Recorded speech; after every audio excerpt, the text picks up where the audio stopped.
I think the interesting thing to me is so much has changed during your career. You've kept up with it, and you've done so outside of the structure of a residency or Oh, medical yeah, school. certainly. You have to keep going. And so you're saying that basically a lot of this has to do with not only reading and having an inquisitive mind, but interacting with your colleagues and being in a atmosphere that And also permits. working, Yeah. doing it. Okay. And has the ability to learn new things over the decades of your career changed? Is it easier now or harder now than it was? It's changed. As a matter of fact, I'm very glad to have this opportunity to sound off. I am very distressed by medical literature these days in terms of what comes to me in the journals. It's all related to techniques, to multiple institutional surveys, to the use of cautery or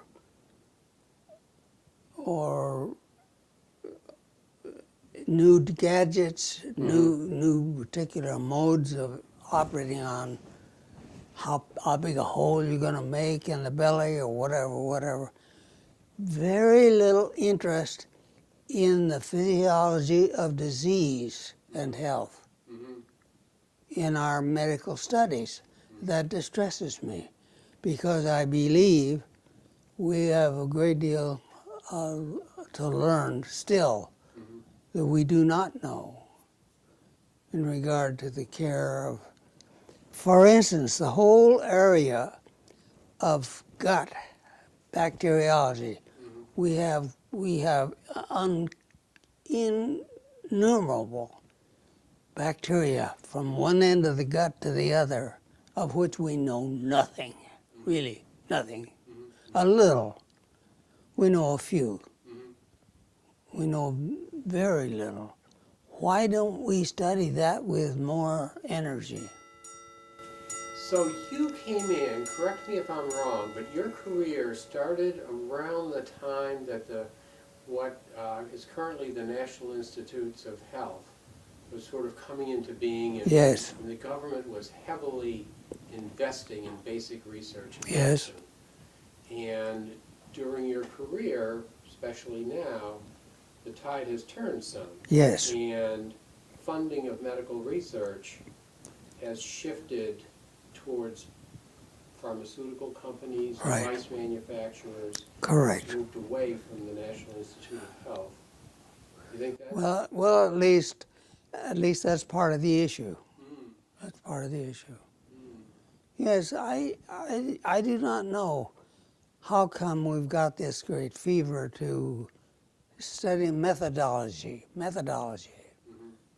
statistics, multiple. Well, the fact is that we can put together all of these data sources at the touch of a finger, and it's quick. It's a lot easier than sitting down and thinking and working out, maybe. I don't know. But I decry it. Yeah. And with regard to just your experience in practicing surgery and practicing at Massachusetts General and then later at the Veterans Administration Hospital, were there any changes in the record keeping from the point of view of Oh, yes. compiling your own results or statistics in any way? Well, of course, each hospital is required to and does have record keeping basics, which have changed some over. I don't know really the exact state of record keeping when it's all electronic. I mean, I ran into electronic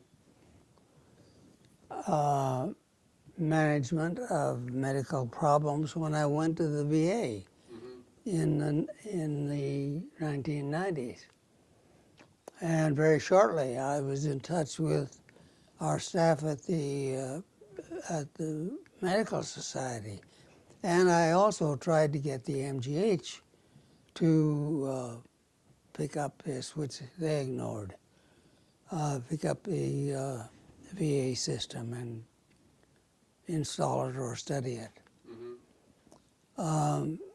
No, they did not. And I was not able to persuade the Medical Society to help join this developing system and make it uniform across all physicians, all specialties, all environments, so that we had one system. We can talk to each other and we can understand each other. But I think that all failed because of, I'd have to say, greed on the part of the organizations involved. Each one wanted to have a big money maker for himself. It's too bad. Well, yeah, we're still struggling with that today. Yes, we are. And we Yes, haven't found a good way to transfer information from one institution to No, another. we're totally fragmented. We're totally fragmented. Now, getting back to your training, let's talk a little bit about health systems. You got involved a lot with medical malpractice. You got involved a lot with Blue Cross Blue Shield. You must have formed some opinions over the years regarding how it is we organize healthcare delivery, whether you favor a system with multiple insurers, whether you favor a system with multiple private practices or integrated systems. Do you have any thoughts on that? Well, I'm not a medical administrator, and I've spent my efforts on the clinical issues and on the techniques and resources necessary to accomplish the care of the patients. That was my business. It is my business, even though I'm a little out of business now. It's still my business.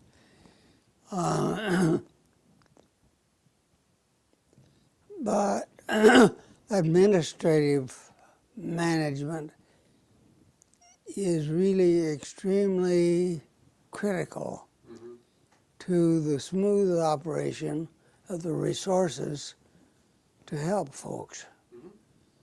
So we need to pay attention to, I should say, stabilized and mutually compatible systems. Talking about health systems, and basically your perspective has generally been that of the clinician working within Right. an institution. Correct. And you've worked at Massachusetts General. At that point, were you in private practice there or a member of the Yes. staff? Private practice. Yes. And you've also worked at the Veterans Administration Hospital where Yes. I imagine you were a member of the staff. Yes. How did that differ? What was your perspective? Not on it? really. Uh-huh. No, I don't see in both institutions, the primary objective is the patient. Did you find the administrative structures that you needed to deal with, whether it was insurance companies or hospital administration or anything, to be different under those two contexts? Well, of course, it's somewhat different, but both are efficient. Both are efficient, and both function well. So somehow Of course, we're making both work. the VA is a governmental system, and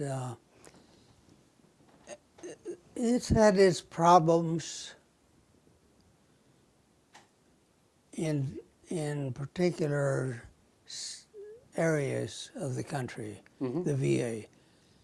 Actually, Boston, in my view, and Stanford, California, are the two best VA hospitals in the entire system. And I've studied quite a bit about the system. I believe that to be true. The government has been handicapped by labor laws, which have made the administration of personnel rather unwieldy. In other words, it's hard to change it in certain situations. It's hard to change personnel without long delay or resistance. So, but it's better. It's that aspect. I think this administration has taken care of. So, but administratively, it's a very important system and a very good system, in my view. So you've functioned on two fairly different systems, and you've made them both work for your career. You felt that you were able in both systems to deliver good quality care. Oh, yes, of course. Yeah. Do you have any opinion regarding whether there needs to be a uniform system in the country, or whether the country is well served by maintaining a number of different approaches to healthcare delivery? Well,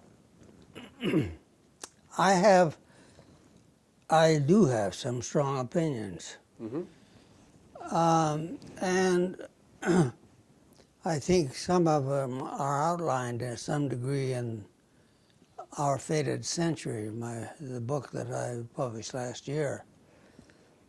But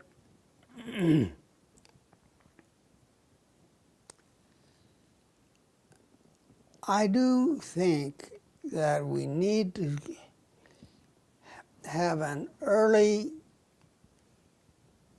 declaration of intent of study on the part of students. In other words, if you're going to be a doctor or a nurse, I think it would be wise to have that decision made in high school or in that range.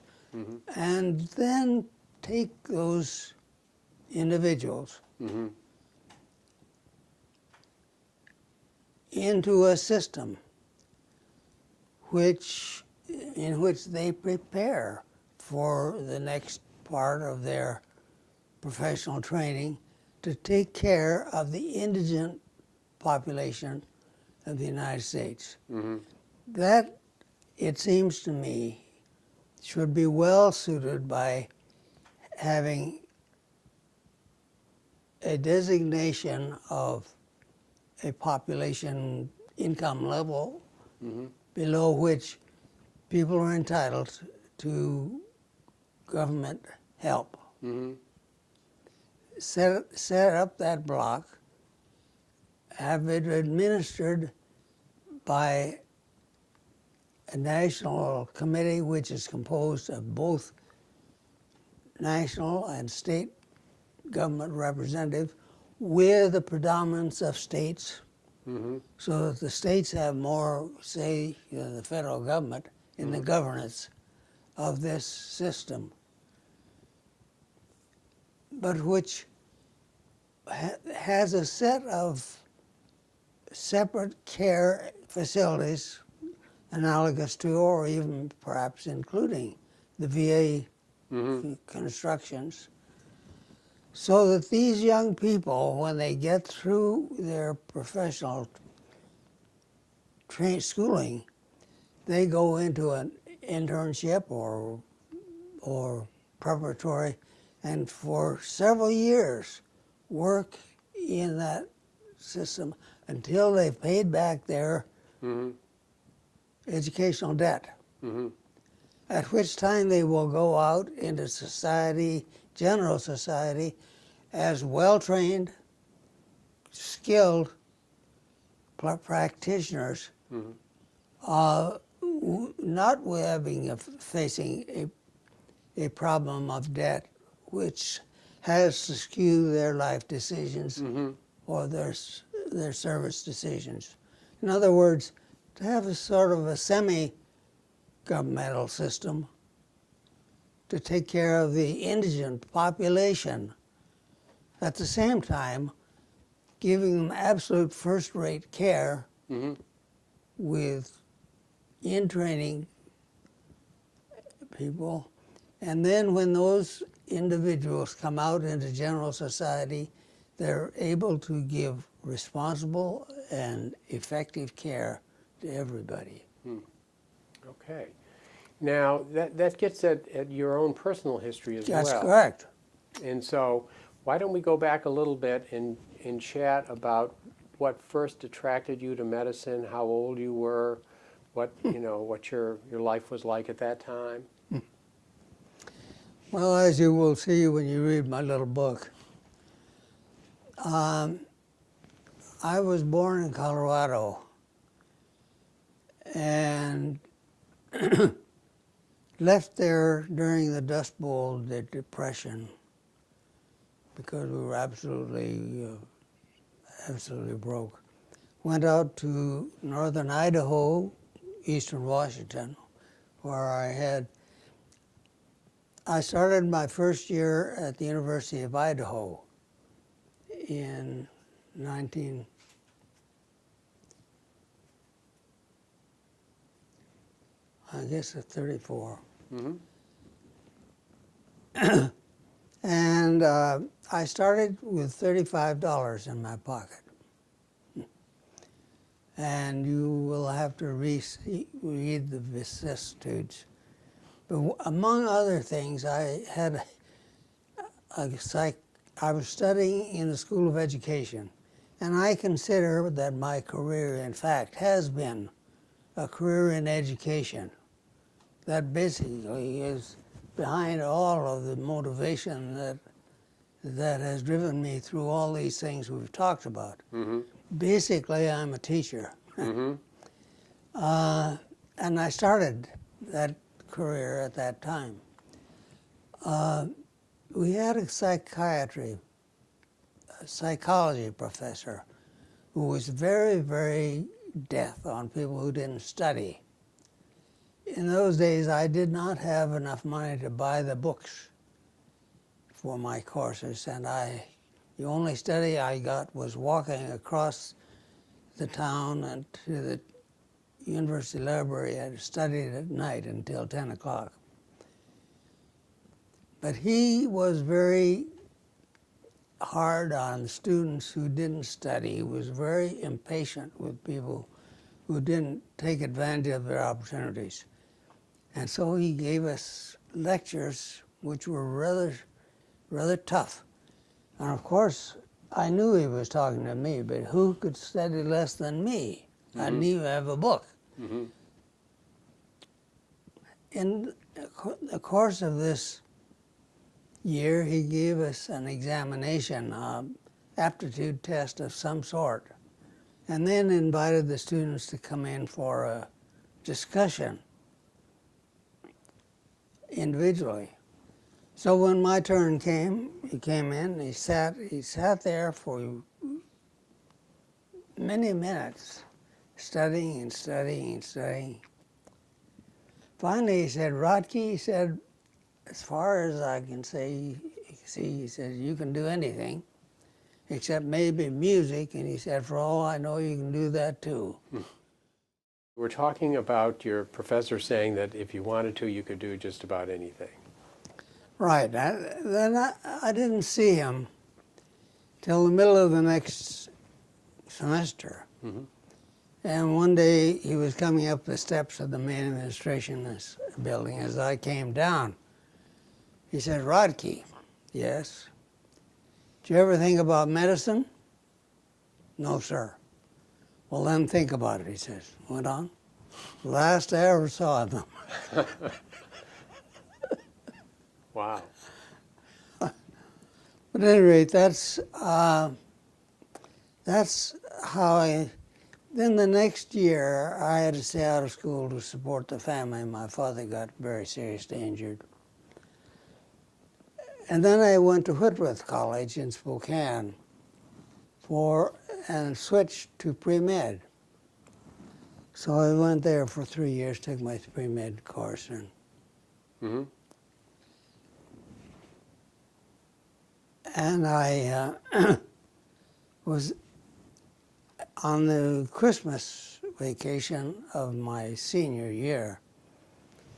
I went to the Spokane Public Library for some research. And there was a book on the window sill, which I picked up and looked at. It was a red book. Turned out to be Harvard University description. So I thought to it, well, Harvard, that ought to be a good medical school. Mm-hmm. And so I leafed through it. And I went back and talked to my dean.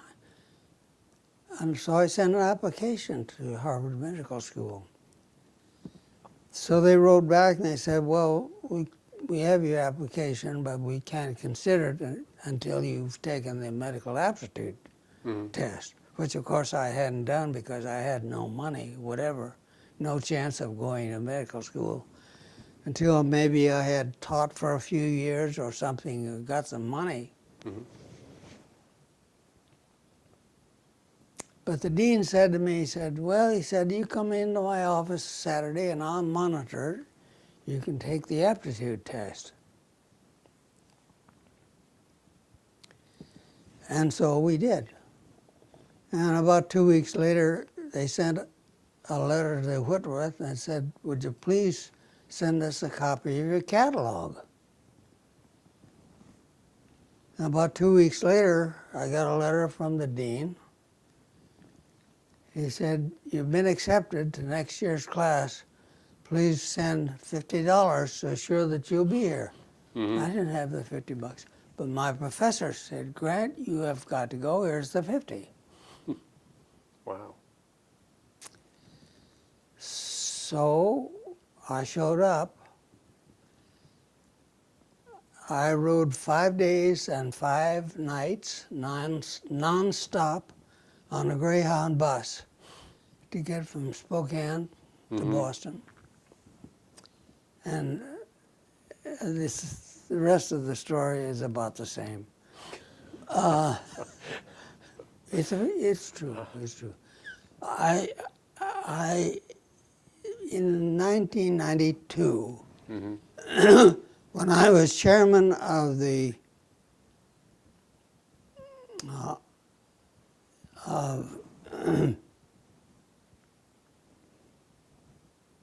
Committee on Medical Service and the AMA, had a meeting of the committee in Seattle. And I invited it to come to my hotel room the night before. A number of Whitworth graduates whom I had known when I was out there, of which one of them was actually, while I was out for that year taking care of my father's problems, I was working in the forest, and one day a team from Whitworth College, 2 guys, came out with my father and walked up the mountainside and interrupted my chopping out the trees to convince me to come to school at Whitworth, which I wasn't interested in. I was going to go back. I mean, you'll understand more when you read my book. So I wasn't interested. But then finally I realized my father and mother were anxious to have me go. So I picked up my lunch pail and my axe and walked down with them and got in the car and went to Whitworth. And there took a pre-med course. That's how that all got started. So why did your father favor you going to Wentworth? Well, he and mother grew up in Irving, Kansas, and so did a man who was in the regular army and the commanding officer, doctor, at the Fort George Wright Station Hospital. And that had been his advice. They were there, you know, Spokane, Post Falls, 40 miles, 30 miles. Well, anyway, that's how things happened. Wow. So a lot of just interesting twists and turns. Total. Crazy. Uh-huh. And your experience at Harvard Medical School, how was that? What experience? At Harvard Medical School. Well, I worked 2 jobs as well as going to medical school through that whole series.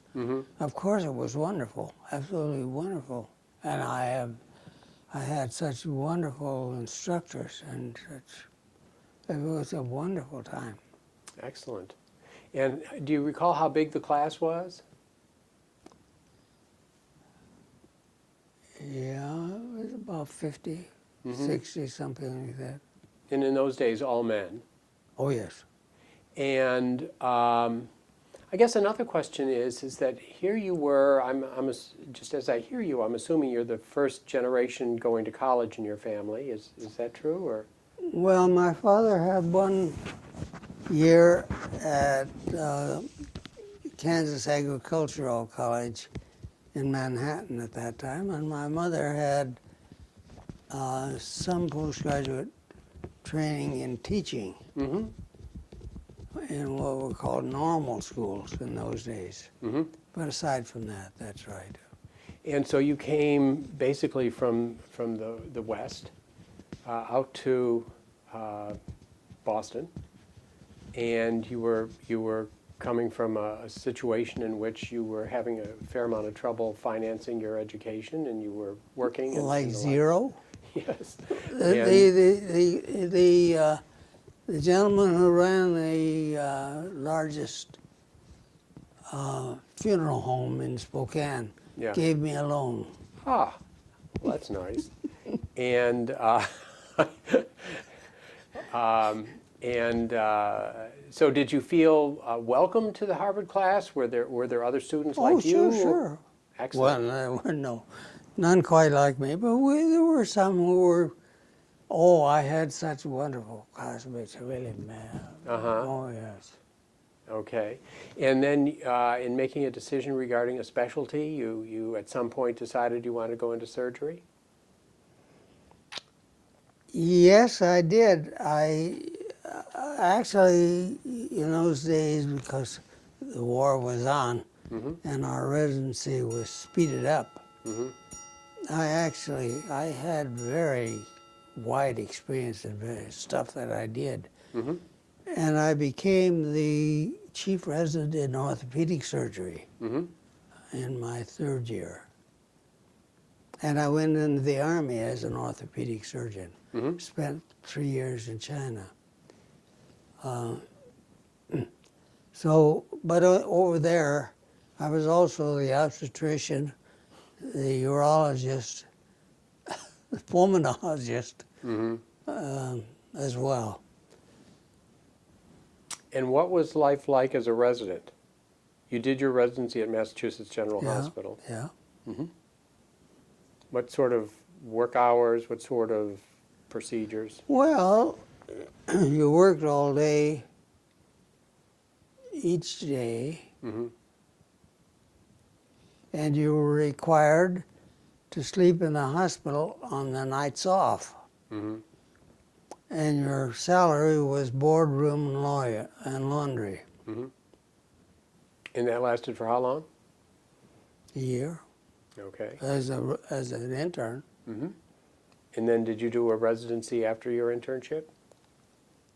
Well, because of the war, it was transected. You were given 9 months as a routine. Mm-hmm. And if the hospital said you were essential and they wanted you another 9 months, you could have another Mm-hmm. 9 months. And the same for the next 9-month period. If the hospital specifically requested you for specific reasons, then the Army would permit it. And I had that opportunity also. Mm-hmm. So I had been chief resident in orthopedic surgery for the 9 months before I went to China. Mm-hmm. And still living in the hospital. Yes. And roughly how often were you on call for night duty? Every other night. Okay. All right. So, and I guess in that you got room and board and you got your laundry, so you didn't have many expenses beyond that. That's it. Okay. All right. And then you returned and you joined the staff, or you started your Yes. practice at Massachusetts General. I did, yes, I did.